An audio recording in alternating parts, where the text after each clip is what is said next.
The Earth is dying. It's no secret that climate change has become a prevalent problem in our day and age. And as a broke college student, like many of you in this room today, I understand that it can be difficult to afford eco-friendly products and foods that can help the Earth. But as someone who's taken multiple classes in environmental science, I realize that there are actually a variety of ways to be sustainable. Sustainability is important in preserving the Earth, and it is our responsibility as the current generation to keep the planet clean for everyone to live on. So today in my speech, I'll be discussing the increase in climate change and global warming, how sustainability helps to reduce this issue, and cheap and easy ways to be sustainable even on a budget. So now we'll talk about some background on global warming.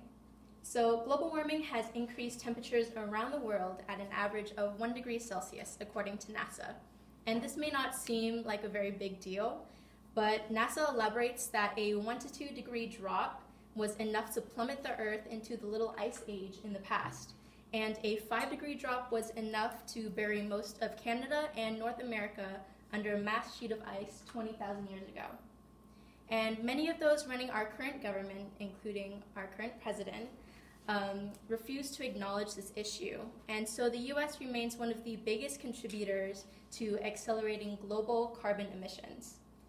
Sustainability, however, addresses this issue and reduces how much waste that we contribute to the environment.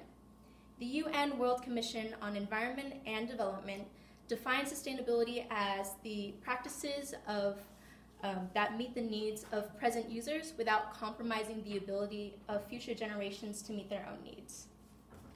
And while there are many ways to be sustainable, today we'll be focusing specifically on ways that prevent and reduce the waste of resources.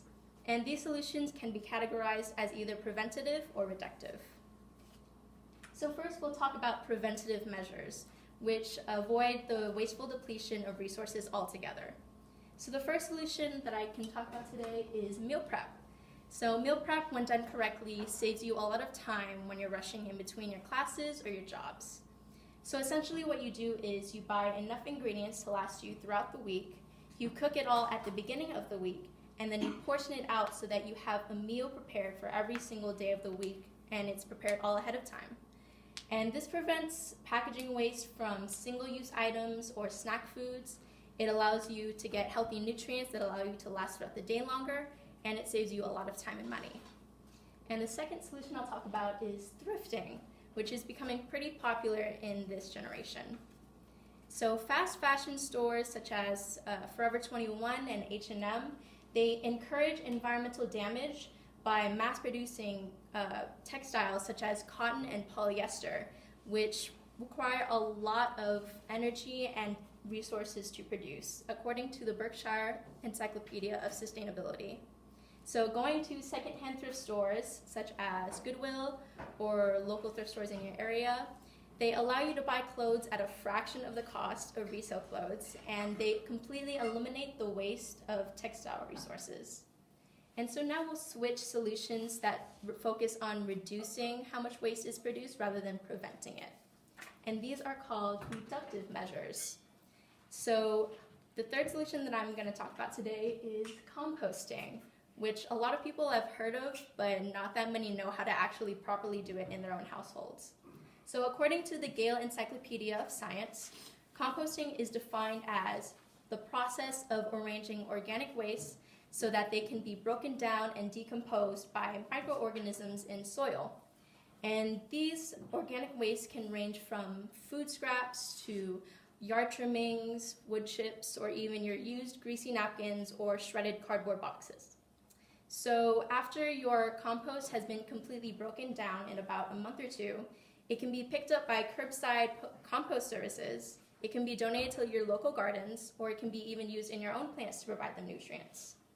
And the last one that we'll be talking about today is adjusting your transportation, which is pretty self-explanatory, but it's still an option that is often overlooked by a lot of college students.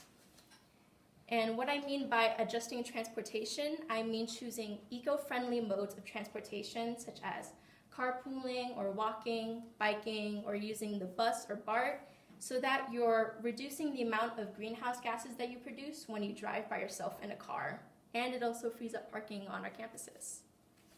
So in conclusion, there are a diverse range of ways to lower your carbon footprint at a very surprisingly low cost. And while the US still contributes to global warming and climate change as a whole, practicing sustainability through these reductive and preventative measures, and such as meal prepping, composting, thrifting, and adjusting your transportation, allow you to help the earth in your own small way. Sustainability preserves the earth, and reducing the waste allows us to keep the planet healthy for future generations to come for a long time. As Henry David Thoreau once said, "What is the use of a house if you haven't got a tolerable planet to put it on?" Thank you.